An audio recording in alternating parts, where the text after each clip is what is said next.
Hi, everyone, and welcome to Tell Me About Podcast, where each week two nerdy friends deep dive random topics. I'm Laura. And I'm Tom. And this is episode number 20. So we want to thank everyone for listening to the Y2K episode. It actually dawned on us after we recorded the episode that I never said what Y2K meant, which would be a lot more embarrassing if it didn't just mean year 2000. Which, when you told me that, it's like, oh, okay, duh. The mystery about Y2K is a lot more exciting than what the words Y2K actually meant. But we wanted to thank everyone for listening to that. We really appreciate your feedback. Keep giving us podcast suggestions. Keep giving us feedback. Rate and subscribe us. We really appreciate it. We're really happy with the community that we're growing here, and we want to continue to grow it, especially next week, because next week we get socio-political. So today I'm going to get real nerdy as we talk about one of my favorite topics, which is shipwrecks, the Edmund Fitzgerald shipwreck in particular. So, Tom, how much do you know about this story? I know the story because I heard the song, and I know we're going to get to the song later, but basically everything I know about the story, I know from listening to the song. So, yes, we will get to the song at the end, and I do actually want to play it for you guys as we close the episode. But the song does cover the story, but I'm going to get into a lot more details that hopefully you didn't know about. So, are you ready? Let's talk shipwrecks. So, our story begins with the booming shipping industry of the Great Lakes region in the U.S. in about the mid-19th century. Large carriers and freighters transported massive amounts of iron, coal, grain, and other raw materials to the major cities that were surrounding the Great Lakes. Now, the shipping industry was not only crucial to the commerce and agriculture of the region, but it was also very lucrative, as you can imagine. Coal that was transported powered industrial facilities in cities like Duluth and Cleveland, and grain transport supported cities like Buffalo and Chicago. There was a decline in passenger travel on the Great Lakes at the time due to the expansion of roadway infrastructure and the rising popularity of air travel. Large-scale freighters became like a golden ticket, and it was about building the biggest ships to carry the most tonnage, arriving in the fastest timelines. As the industry continued to boom, funding was allocated to construct or repair these lake ports, or locks as they call them, and widening the channels to accommodate larger vessels. Travel routes on the Great Lakes were carefully planned to maximize time and efficiency. So, a little bit more on the Great Lakes before we move on. The Great Lakes are the largest freshwater system in the world, and they make up about 84% of the freshwater in the U.S. I didn't realize it was so much. Did you know that? It doesn't surprise me considering how big they are. You don't realize until you see it on a map. That's a lot of mileage. Even if it's relatively shallow, that's a heckin' lot of water over a pretty expansive area. And water that I'm sure can get, well, you always hear about like the lake effect snow in Buffalo and Cleveland and Toronto and in Chicago, like the snow that just sweeps in, like that blizzard type snow that just sweeps in off the lake. And you always see the lakes, almost freezing in the wintertime. So I'd imagine it gets very choppy, as I'm sure we're going to discuss. So the 5 lakes that make up the Great Lakes are Superior, Huron, Michigan, Ontario, and Erie. Superior is the largest of the lakes and can fit all of the others inside of it. It's an average of 500 feet deep and 1,332 feet deep at its deepest point, and it transports about 125 million tons of cargo each year. The ships that travel the Great Lakes had to contend with violent storms, particularly in November, with hurricane-like winds and waves.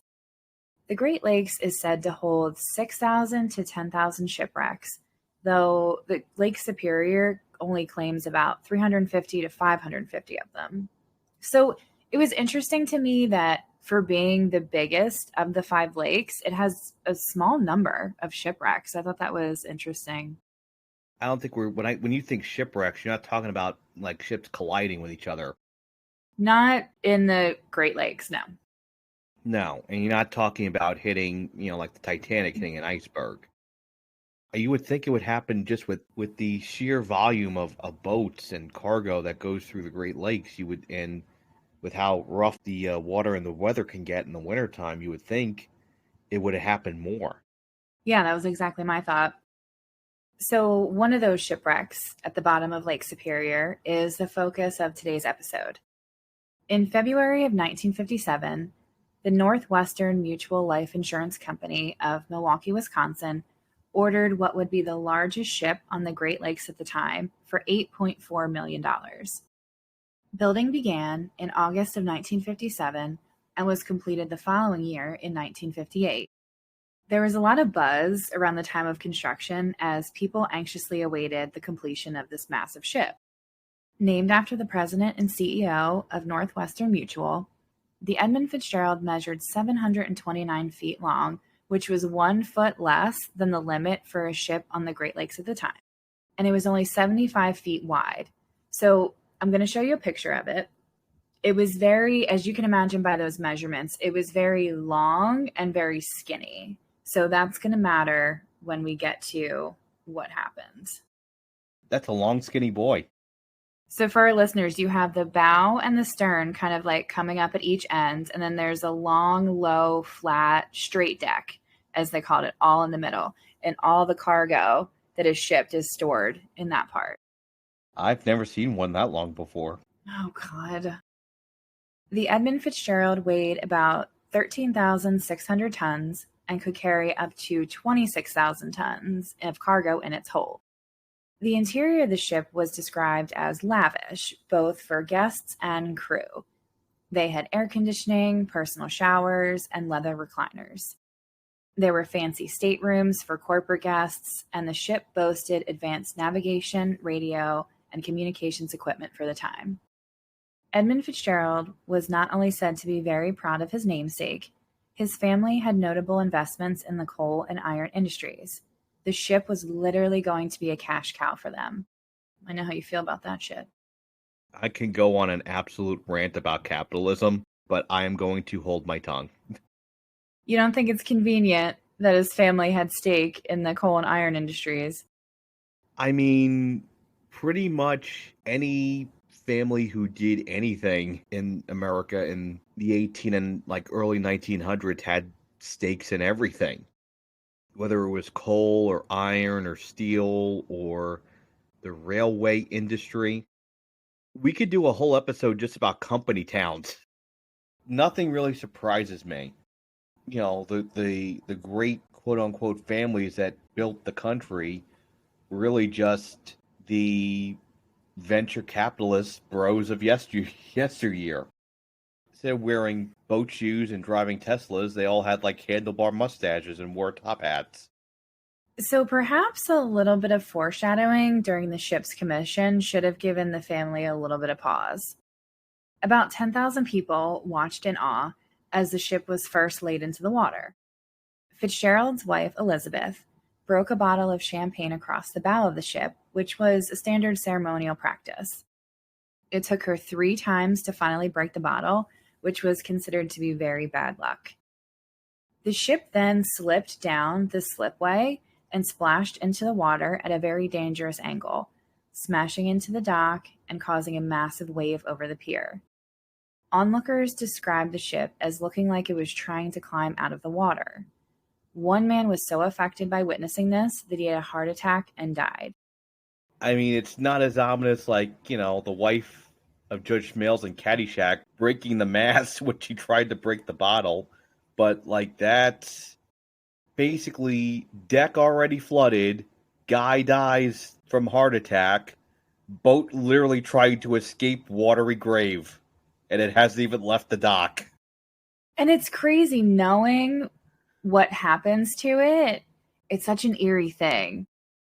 So I did want to show you a picture of the splash. We're going to post this on our socials for you guys. Go check it out. It was apparently a very scary thing when this happened. That boat's in the air. That's like something out of an action movie. It looks like it, doesn't it? Despite the bad christening of the ship, the Fitzgerald secured a 25-year contract with Overbell Norton Mineral Firm and became the flagship of the Columbia Transportation Division fleet. Its crews were handpicked to be the most experienced, and it was said that the Fitz was quite an honor to be connected with. The Edmund Fitzgerald was officially launched on September 22, 1958, for its first run to Detroit, Michigan to pick up iron ore. The Fitz set a tonnage record for the Great Lakes on the very first voyage and would earn many more over its career, including safety records. The Fitzgerald would prove itself to be a workhorse of a ship and carried more cargo than anyone thought possible at the time. It quickly became a folk icon and the pinnacle of Great Lakes shipping, getting quite a bit of attention among lakeshore residents as it passed by their towns. It earned the nicknames the Toledo Express, the Pride of the American Side, and the Mighty Fitz. By 1969, the Fitzgerald was hauling an average of 1.3 million tons per year. The ship embodied the manufacturing spirit of the Great Lakes, but the work was very dangerous and very intense. In 1971, the steam engines were switched from coal to fuel, increasing the ship's speed and endurance capabilities. The same year, the Fitz lost its title as being the biggest ship on the Great Lakes, though it would be consistently well-maintained and cared for. This was in no small part because of one of the ship's captains, Peter Pulser, who became captain of the Fitz in 1966. He ran a tight ship, but he was also said to be very eccentric and fun, piping music through the loudspeaker for the crew. He would also stand on the deck or the bow of the ship with a bullhorn, shouting facts about the Fitzgerald to onlookers of the lakeside towns. He apparently got letters reminiscing about his habit well into his retirement. Like, I thought that was really cute. I could just, he's very much a little old man, and just to picture this little old guy just shouting, through this bullhorn, just facts about his ship. That's really cute. I mean, that you picture like the old guy like sitting on a stoop, sitting on a porch, or just sitting at the barbershop, just like reciting facts about his ship. In 1972, the Fitz got a new captain, 63-year-old Ernest McSorley from Toledo, Ohio. McSorley spent his entire adult life working on ships and made his way up to captain in 1951. Unlike Pulser, he was said to be a bit distant from the crew, but he was very much an experienced professional. McSorley knew the importance of timely departures and arrivals of the ship and was well liked by the owners because they ensured him their profits. By 1975, he was nearing retirement, a decision that had been influenced by his wife being admitted to a nursing home around that time. In early November, the shipping season was coming to an end for the year, as ships would dock for the winter and get needed repairs while the lakes froze over until springtime. It's funny you mentioned this in the beginning about the lakes freezing over. Anytime I heard this story, I never even thought about that. I'm just like, yeah, they just sail the Great Lakes all year. Well, no. It freezes. They can't. So I don't know why I didn't think about that. Well, and the only reason why I thought about this was, and we talked about the reality TV shows. Do you remember Ice Road Truckers? Mm-hmm. I forget where that was between. It was somewhere in the Northwest. It's either somewhere in Canada, up in the Northwest Territories or the Yukon or somewhere, I forget. But basically the only way they could ship things to this town was either by boat in the summer or by truck in the wintertime, because the lake would freeze over and it would be so frozen that you could drive on it. I can't even imagine how white knuckle driving that must be, to drive on a literally drive on a lake and hear the ice buckling and undulating and cracking and creaking and underneath you. It must be kind of wild. I mean, it must be kind of wild. And then at the end, when you when it's starting to get to the end of the season, that has to be frightening. Yeah, no thanks. That's not for me.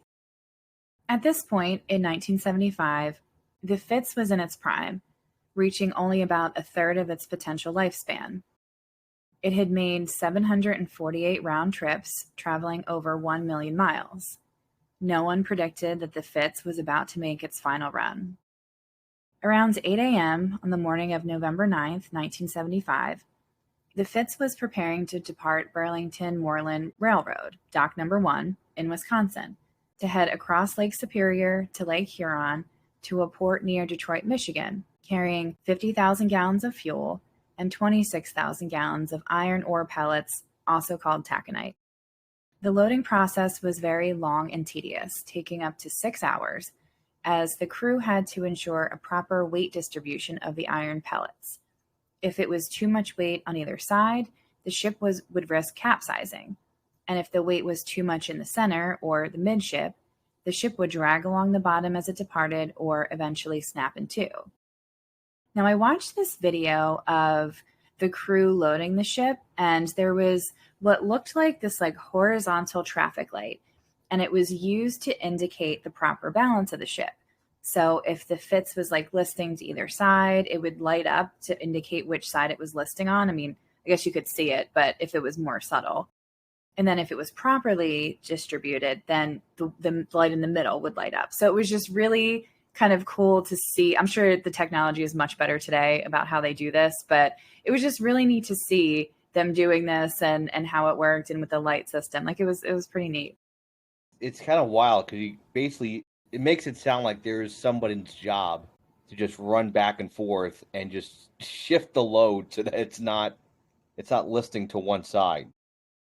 Another interesting thing to note was that there was some empty space left at the top of the cargo bays due to the weight of the iron and its proper distribution. So this is going to be important later. Once it was properly balanced, massive watertight steel plates that weighed about 7 tons each would be placed over the cargo bays, secured by 68 clamps, which had to be tightened manually. The Fitz and its captain and its crew made this trip many times before, and this one seemed no different. Around 2:15 p.m., the Fitz departed on its way. The third mate's wife supposedly stood near the dock as the ship pulled away, hoping to wave goodbye to her husband, but he was working below deck at the time. She waved to the other crewmen, and this would be the last time that anybody saw the crew alive, which makes me so sad. She didn't know, but it's she missed that chance of seeing her husband one last time. You know what I mean? So it's a bit, that's sad. Well, that just reminds me of when we did the episode on Bill Barocco, that the last people to see them alive was, I think, when they were getting gas to fuel up the plane, or the cousin that would go wait every day for the plane that was never coming. That breaks your heart. So a few hours later, around 4:30 p.m., another ship that was very similar to the Fitz, the Arthur M. Anderson, departed en route to Indiana along the same route, but just ahead to the north. The Anderson was older and slower than the Fitz was, and the Fitz overtook them and got ahead of them. The weather for their trip across the Great Lakes looked promising at first. The National Weather Service predicted some severe November storms, but they were to pass to the south of the Great Lakes. As the evening progressed, the weather shifted rapidly. The barometer quickly dropped, and the National Weather Service updated their forecast to say that the storms were guaranteed to hit Lake Superior and hard. These November storms were not just passing storms. The ships, particularly these straight deck freighters, like the Fitz and the Anderson, would experience a lot of stress on the decks, and they would bend, and they call it flexing, as they were kind of tossed around the waves. Ships at this time were built to be more flexible and sustain heavy winds and rain, so what's the problem, right? They can do this. Captain McSorley and the captain of the Anderson, Bernie Cooper, were not deterred by the weather report. They were both very experienced in navigating ships through rough weather, and both ships were equipped with weather observation and reporting systems to help the National Weather Service track the storms on the Great Lakes. Nonetheless, the captains agreed that they would keep an eye on the storm. By the morning of November 10th, crews on both ships were getting them storm ready. Assessing their options, the captains agreed to alter their course to hug the Canadian shore to the north and ideally make it to the safe harbor of Whitefish Bay. Captain Cooper had doubts that they would make it, not that they would sink, but that they would have to take on the brunt of the storm before getting to Whitefish Bay. He would turn out to be right. The Fitz continued on slightly ahead of the Anderson, but stayed within radio and radar range as the captains communicated regularly about the worsening storm. At this point, wind speeds were about 50 miles per hour with 10 to 12-foot waves. The storm was coming from the south and had shifted, as the captains predicted, but they were in a slightly better position because they had changed their route. By 2 p.m., the ships were passing through the eye of the storm, which would prove to be a very temporary relief. They were literally sailing back into the worst storm in Great Lakes history. As they re-entered the thick of it, snow began to fall furiously, and the winds shifted again, making visibility almost zero. The captains again adjusted their course and started traveling south to accommodate the changing winds. Due to poor visibility, the two ships lost sight of each other, and this was the last time that the Fitz was ever seen above water. The Anderson would continue to track them via radar, and the Fitz slowed down to allow the Anderson to catch up a bit. Now, what happened next is a bit of a debate even to this day. So around 3 p.m., the Fitz shifted again to avoid this shoal that was off Caribou Island, something that was allegedly not picked up on the radar log, and the location of it was slightly off on the navigational map. According to the crew of the Anderson, the Fitz didn't have to turn this way to avoid it. The Fitz supposedly came too close to the shoal, within about 9 feet of it, and may or may not have scraped the bottom or bottomed out on the shoal. The crew of the Anderson nervously waited to see if the Fitz stopped or slowed down after this supposed encounter. The Fitz continued on, and Captain McSorley got on the radio to let the crew of the Anderson know that he had a few railings down on the side of the ship, and several of his cargo vents were lost. The Fitz was taking on water and had a starboard list. Captain Cooper asked if McSorley had activated the water pumps, which he said that he had, but that the water level inside the ship wasn't getting any better or worse. The winds were approaching 70 miles an hour by this point, and the ships were still about 4 to 5 hours from Whitefish Bay. The Fitz called the Anderson about an hour later to let them know that their radar was now inoperable and they needed assistance navigating. The crew of the Anderson agreed to help. McSorley then called the Coast Guard in Michigan, saying that he tried to use the radio direction finding equipment on the ship to ping off of the beacon from Whitefish Point, but that he couldn't get a signal. The Coast Guard confirmed that the beacon was offline and they were trying to get it back up and running again. By 5 p.m., the Anderson was still guiding the Fitz by tracking their radar. The storm continued to batter both ships, and the waves were crashing right over the straight decks. By 6 p.m., wind speeds reached 85 miles per hour with up to 25-foot waves. So this was hurricane-like conditions. This was rough. It seemed like the ship was just getting battered left and right. Like, I can't imagine being on the ship while this was happening. It's not just the wind, it's the wind whipping the water into the hull. Exactly. Now I want to show you, so I found 2 weather maps, and this first one I'm going to show you is of the wind speed. So do you see where it's like super dark purple, like right in here? I mean, it's like a hand literally slapping the water with wind. So that's where they were, in this most severe area. And then for the wave height, you can also see the purple area. They were right in there too. So they were literally at the height of the wind speed and the waves at this point.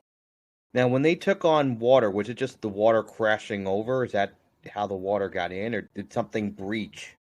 That is an excellent question, and something that's still not super conclusive today. So I will get into it a little bit more later, but McSorley said that they were taking on water after they passed the shoal.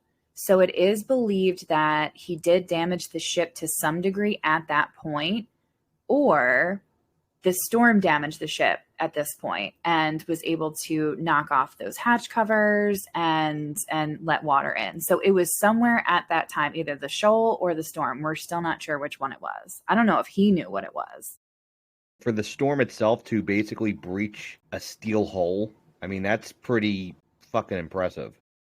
By 7 p.m., the Fitz was still about an hour away from Whitefish Bay, and it was still being closely followed by the Anderson, which was about 10 miles behind them at this point, and they were staying in frequent communication. 10 minutes later, the Anderson spotted another ship about 10 miles away from the Fitz, but coming in the other direction. They confirmed with the Fitz that they were clear of them, and the ship would pass to the west of them.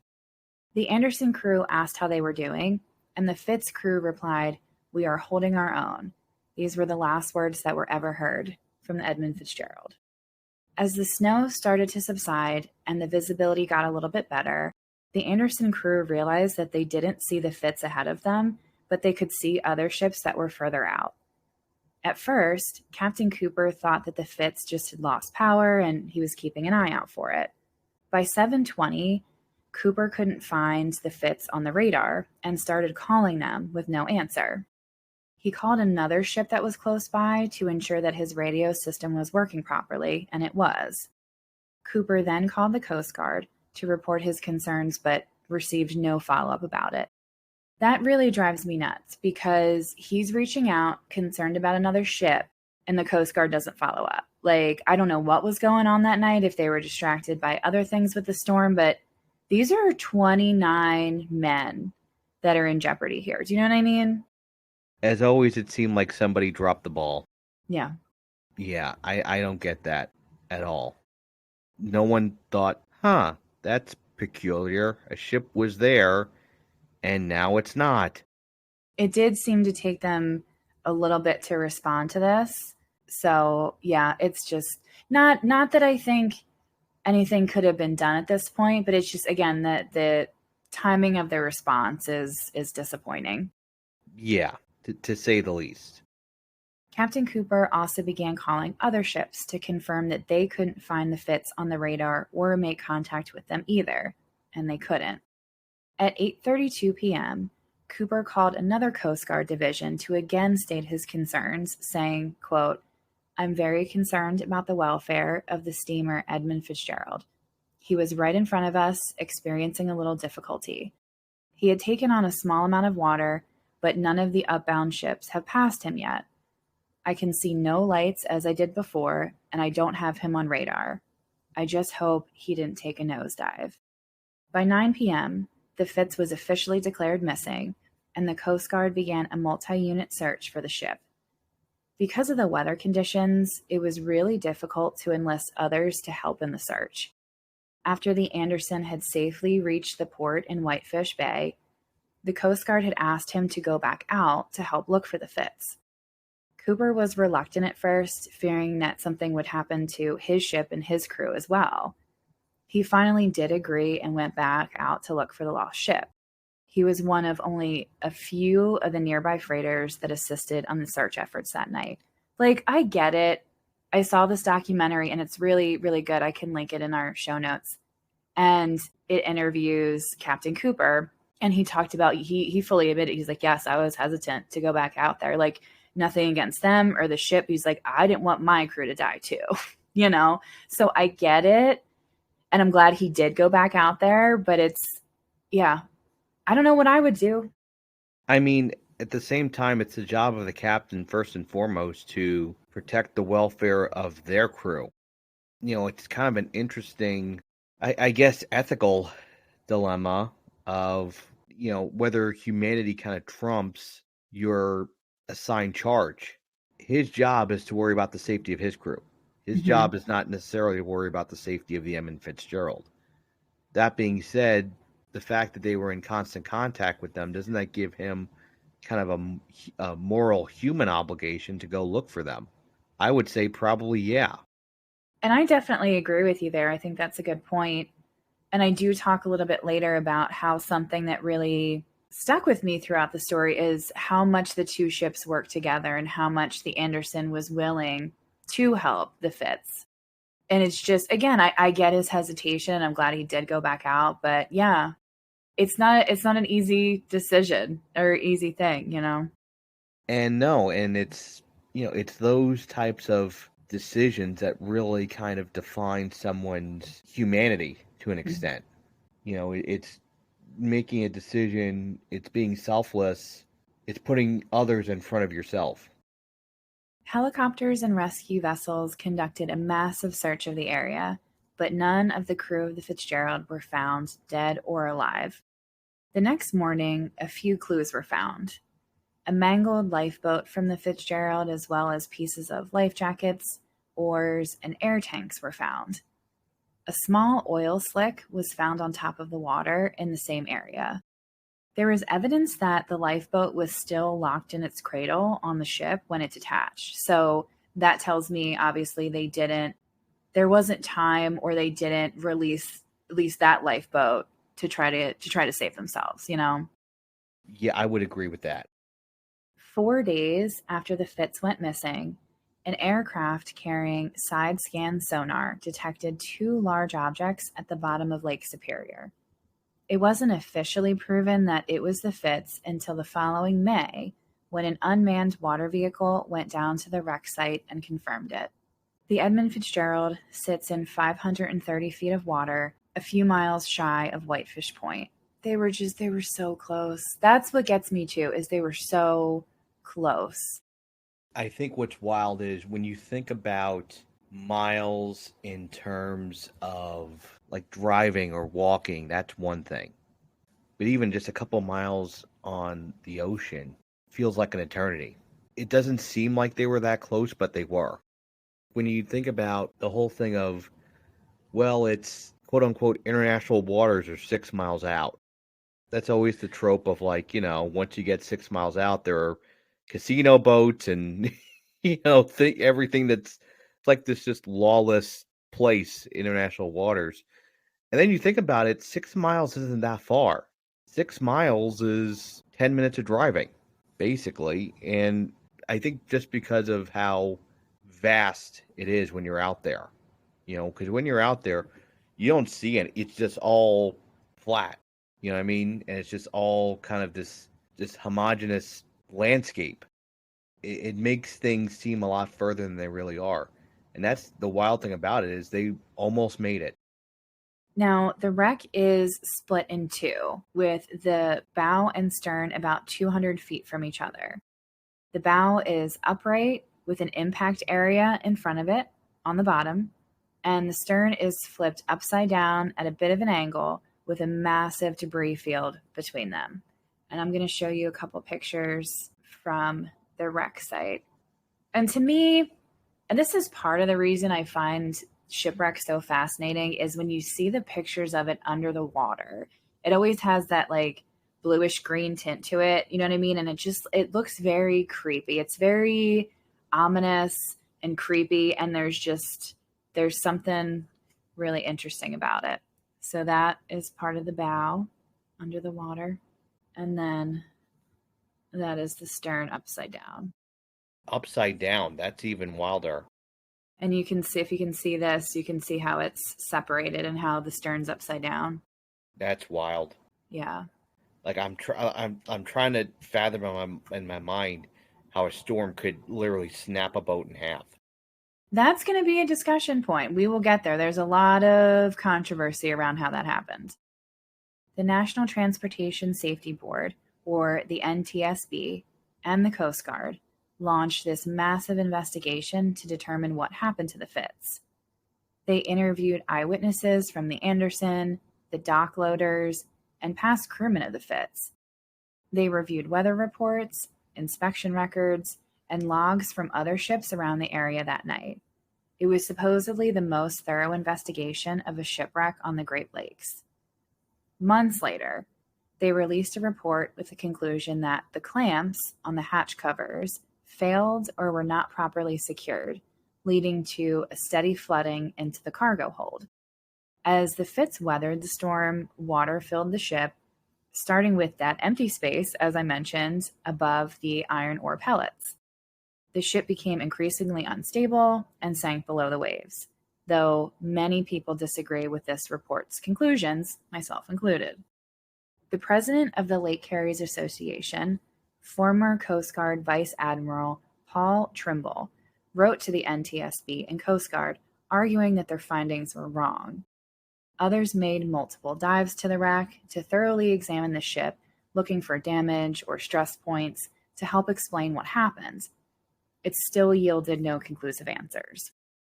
So there are several theories that have emerged over the years, and I want to talk briefly about each one. It could be a combination of these, but afterwards I want to know what you think happened. So the first theory is pretty straightforward. It's the weather and waves theory. And this essentially theorizes that it was the wind and waves alone just became too much for the ship to handle and it sunk. That to me is a little too simplistic. I think there's more to it than that. Then there was the rogue wave theory. Now, there's this phenomenon that happens on the Great Lakes in which these three rogue waves, as they call them, or three sisters, as it's also known, they form these waves that are a little bit larger than normal. Now, the first wave produces a large amount of water on the ship decks, and then the second and third subsequent waves hit with the same intensity, but it's before the ship is able to recover and clear the water. So it's literally just one after another after another. These rogue waves were spotted that day and around the same time of the sinking of the Fitz. After the bow went under, supposedly, McSorley may have thought that he would come back up to the surface, but then never did. They could have been pushed and crashed into the bottom, snapping in half at the surface.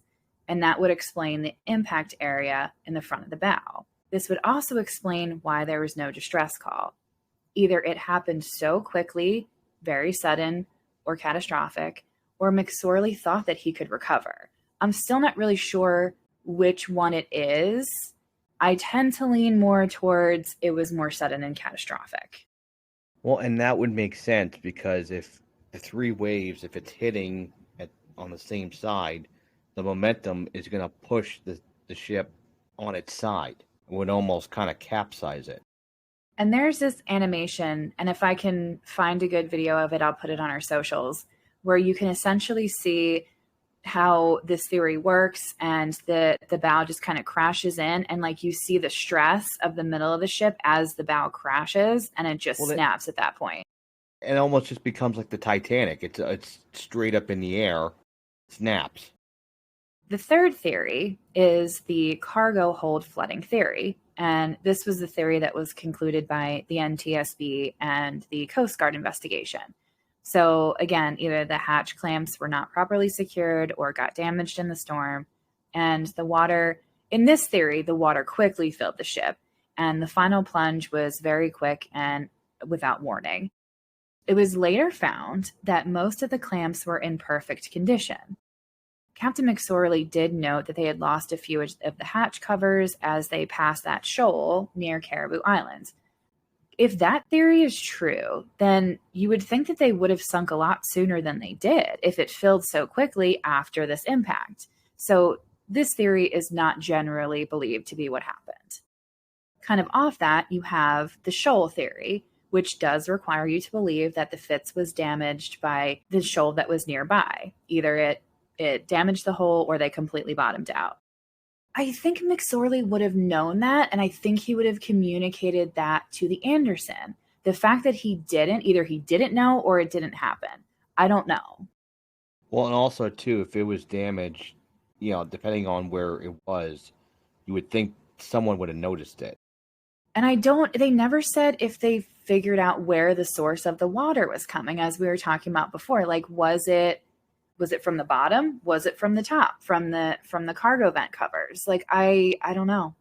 There's so many questions here, which to me makes the story more interesting, but it also drives me nuts at the same time because, like, I want to know exactly how this happened.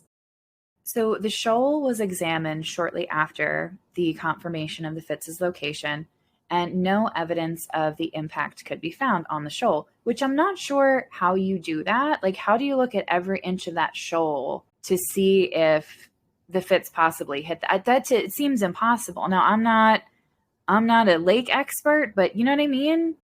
That seems really infeasible. So there's not anything conclusive that was found on the ship either, though half of the ship's not visible because it's embedded at the bottom of the lake. So if they sustained any damage to the hull from the midsection to the front of the bow, we're never gonna know. We're never gonna see it. That just kind of sunk with the ship. The last theory is the structural damage theory. So this theory argues that there was a recent modification to the ship and the hull had become structurally compromised. Weathering the storm added to the stress and it became too much for the ship to handle. This theory states that the ship separated while sinking or upon hitting the bottom of the lake, which they say explains why the bow and stern are in the position that they're in. And to me, that makes no sense.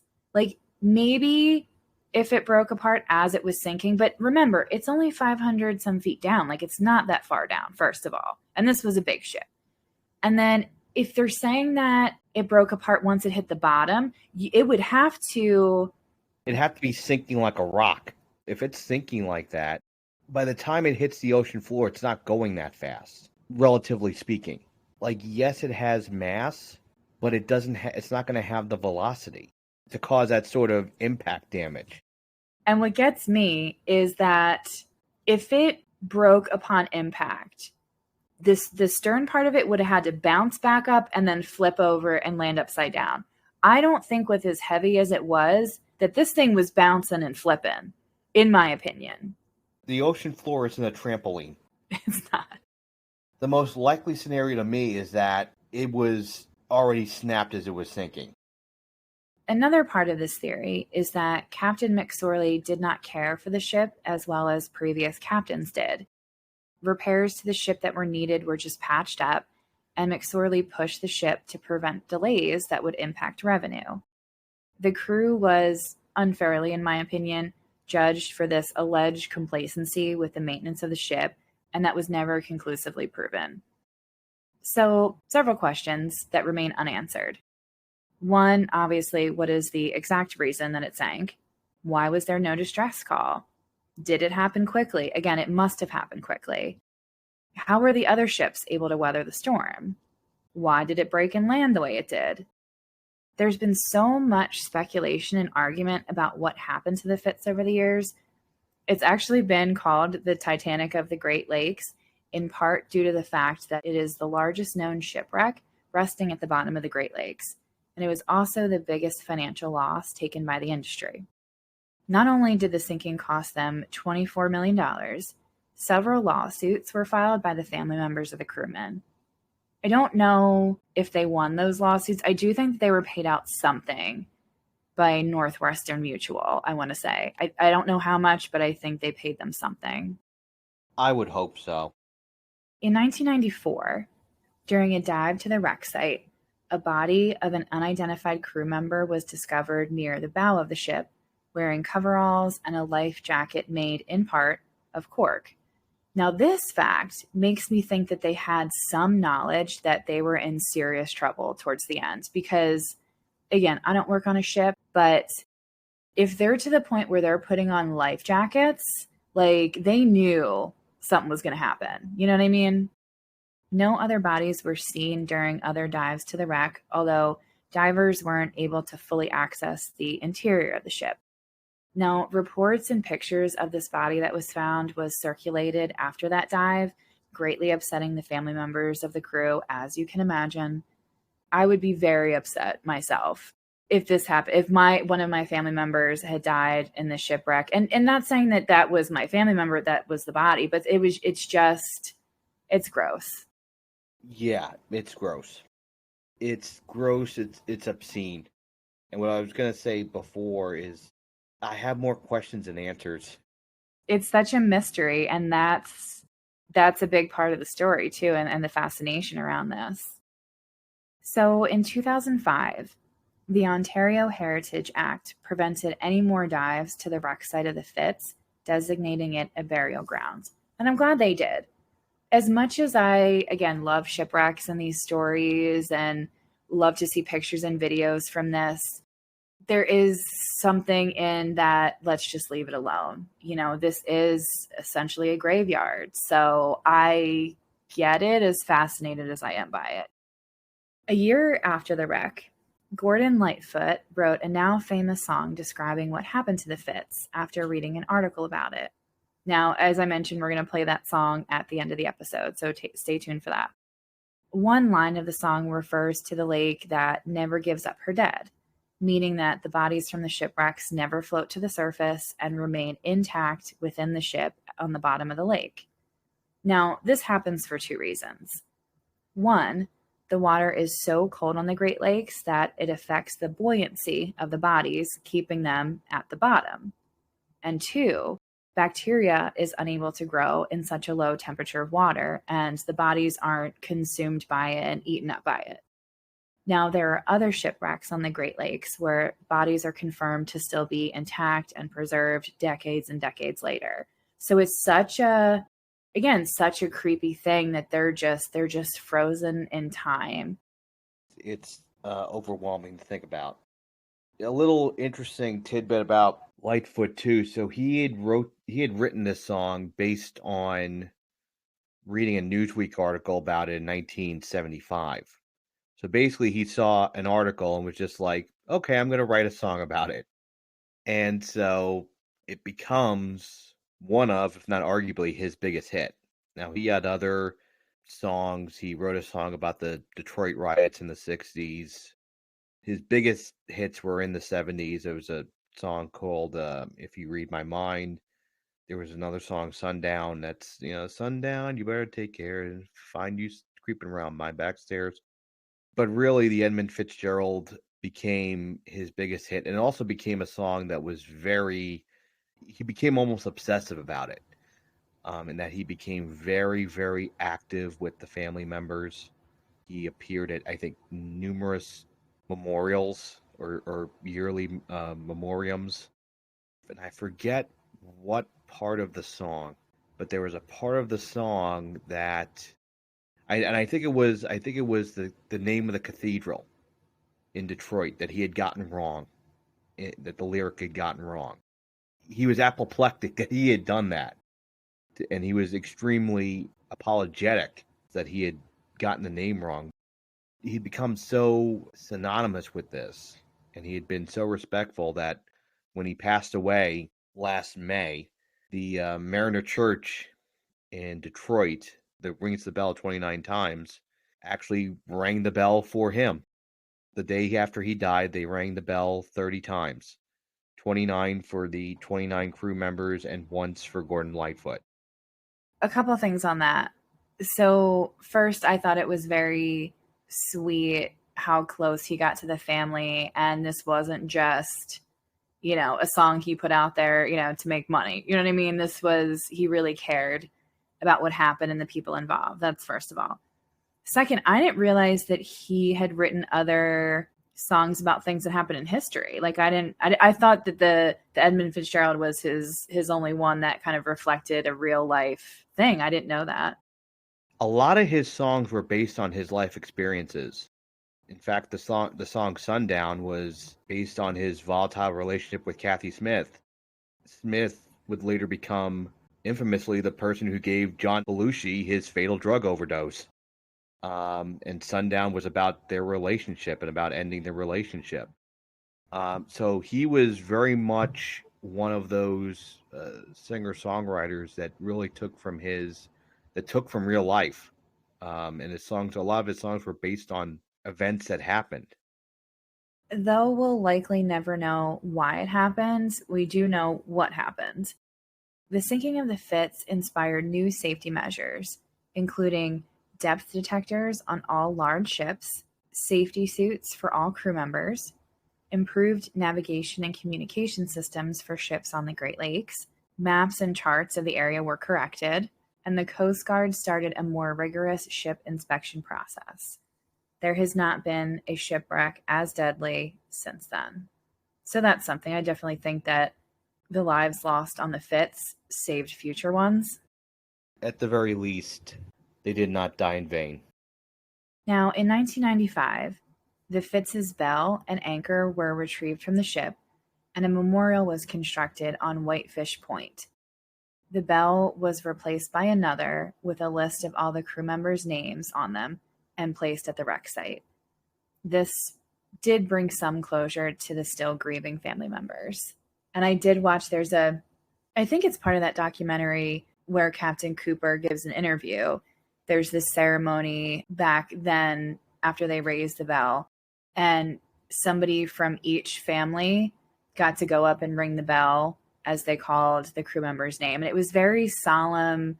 You felt the depth of it, and you felt the depth of their pain and what they lost and still not knowing. And it was a touching moment, but also devastating at the same time. Now, the Edmund Fitzgerald was an incredible ship with a very tragic and mysterious end. Its legend lives on because of the Gordon Lightfoot song, and for those connected to it, continuing to tell its story. Though it may have been in the wrong place at the wrong time, it is a stark reminder of the power of Mother Nature and how dangerous this work can be. As we wrap up, a couple discussion points. So I want to know what you think happened. I touched on a little bit what I thought, and I really do think that they incurred some kind of damage when they passed this shoal near Caribou Island. And it clearly made them, take on water and have a list. And from here, I really think that the rogue wave theory gets it the most right, and how the bow kind of like suddenly and catastrophically crashed into the bottom and it snapped to the surface. So that's pretty much what I think happened. But I think my biggest sticking points to this, again, is that it had to have happened fast. And I really do think it broke at the surface. But I want to hear what you think. That's what I think happened. I think it snapped at the surface. I think the waves literally just shoved it on its side. And the stress of being on its side was too much for the hull to take. I mean, it's easy for me to say, oh, water alone couldn't cause that kind of damage to the hull. Water can be extremely forceful when it wants to be. I think the rogue wave theory is a lot more plausible than what has been officially kind of determined, and even more plausible than the damage by the shoal. You don't think it hit the shoal at all?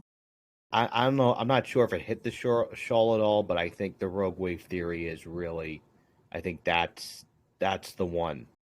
Because I do think something happened around the shoal for him to say that they lost fencing and they lost those vent covers and those cargo vent covers. Yeah, something happened along that. Either, again, a wave, or they did hit the shoal, something around that time. Now, I wanted to mention, because there's a lot of debate on when the Fitz split up. And there's a couple other ships that were designed exactly like the Fitz that snapped in half in a similar way before the Fitz did. And their decks weren't as flexible as the Fitz's was. Now, one story was that the ship had snapped in half, and there were several crewmen that were able to abandon it and get into a lifeboat.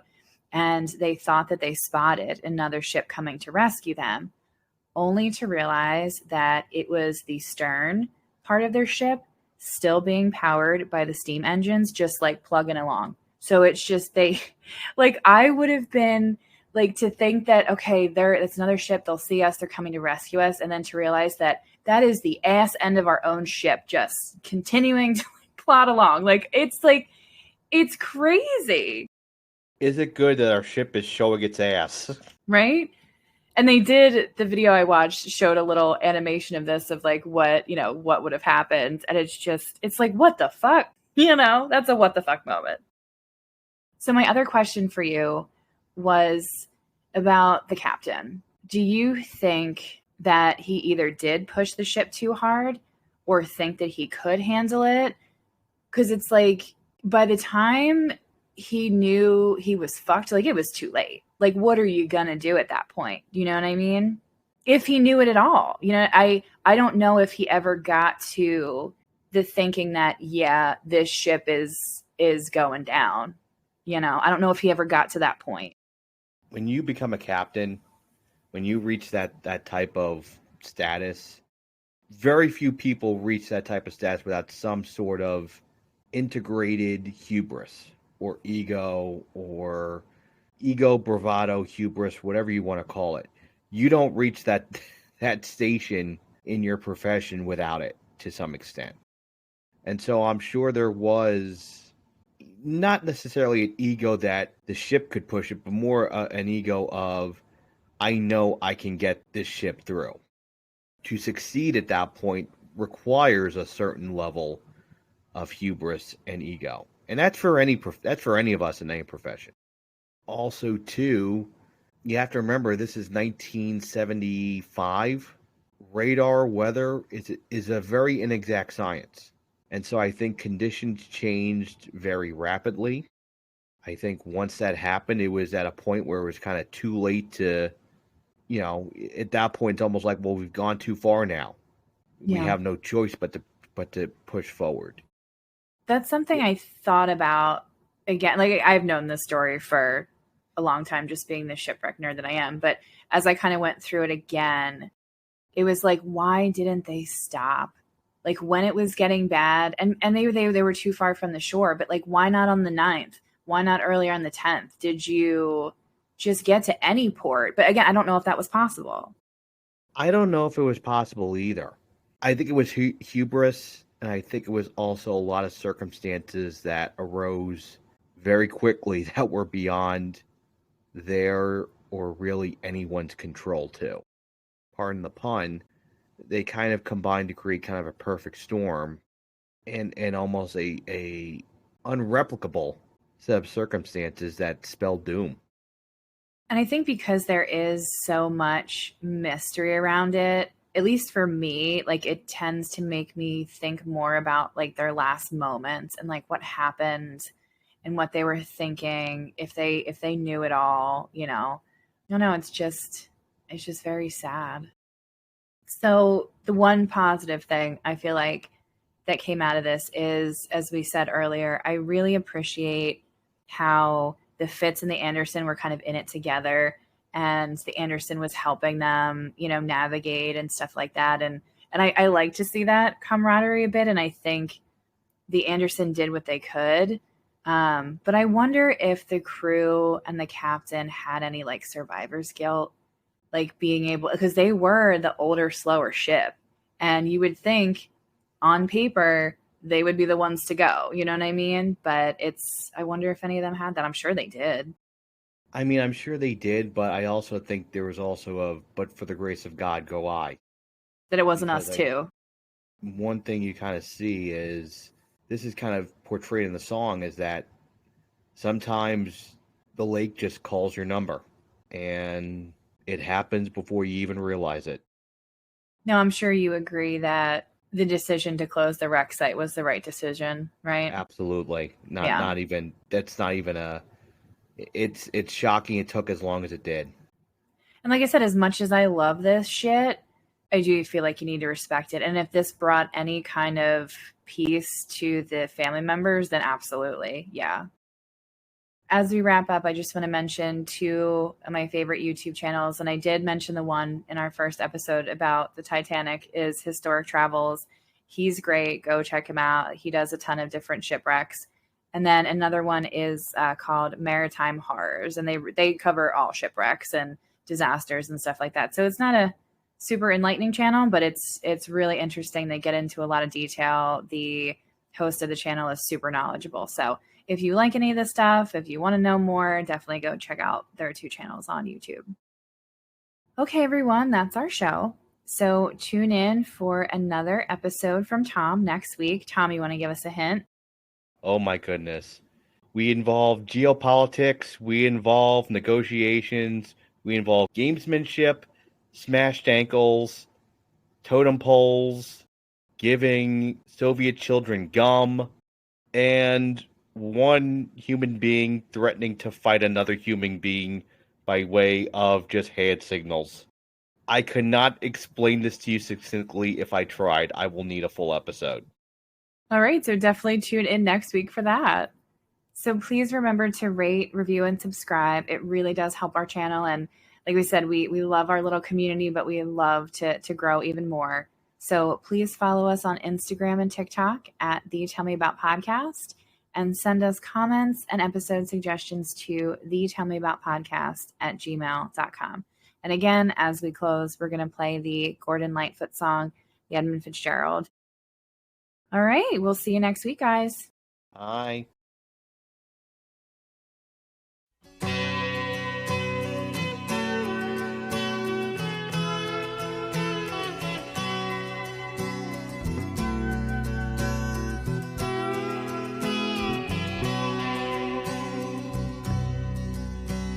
The legend lives on from the Chippewa on down of the big lake they call Gitchagumi. The lake, it is said, never gives up her dead when the skies of November turn gloomy.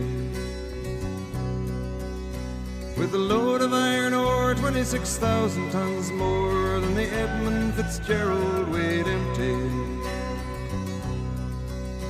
That good ship and true was a bone to be chewed when the gales of November came early. The ship was the pride of the American side, coming back from some mill in Wisconsin. As the big freighters go, it was bigger than most, with a crew and good captain well seasoned, concluding some terms with a couple of steel firms when they left fully loaded for Cleveland. Then later that night when the ship's bell rang, could it be the north wind they'd been feeling?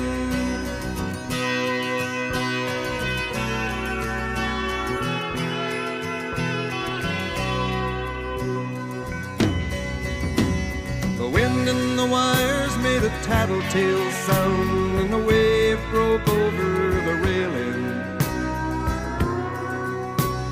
And every man knew, as the captain did too, 'twas the witch of November come stealing. The dawn came late and the breakfast had to wait when the gales of November came slashing. When afternoon came, it was freezing rain in the face of a hurricane west wind.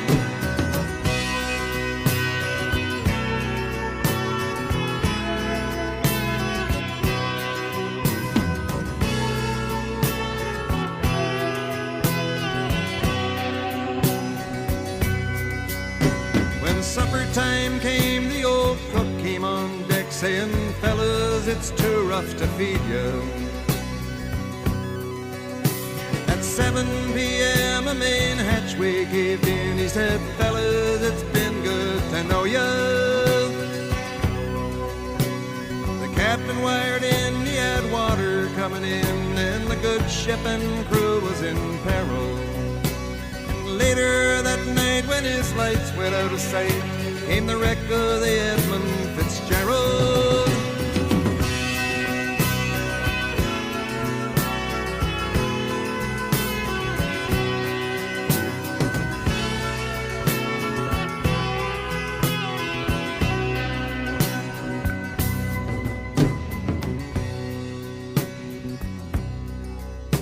Does anyone know where the love of God goes when the waves turn the minutes to hours? The searchers all say they'd have made Whitefish Bay if they'd put 15 more miles behind her. They might have split up or they might have capsized. They may have broke deep and took water. And all that remains is the faces and the names of the wives and the sons and the daughters.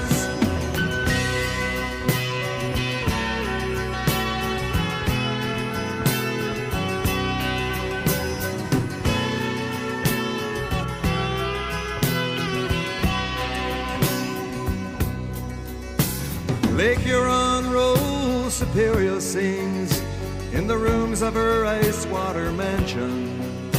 Old Michigan steams like a young man's dreams. The islands and bays are for sportsmen. And farther below, Lake Ontario takes in what Lake Erie can send her. The iron boats go, as the mariners all know, with the gales of November remembered.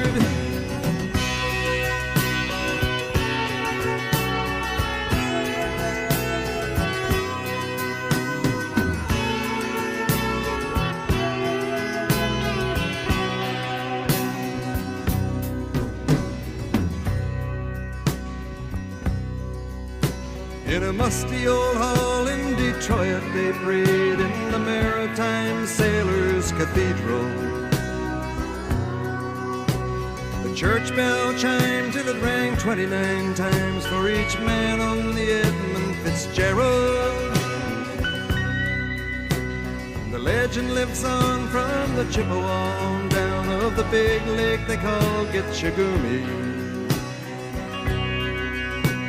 Superior, they said, never gives up her dead when the gales of November come early.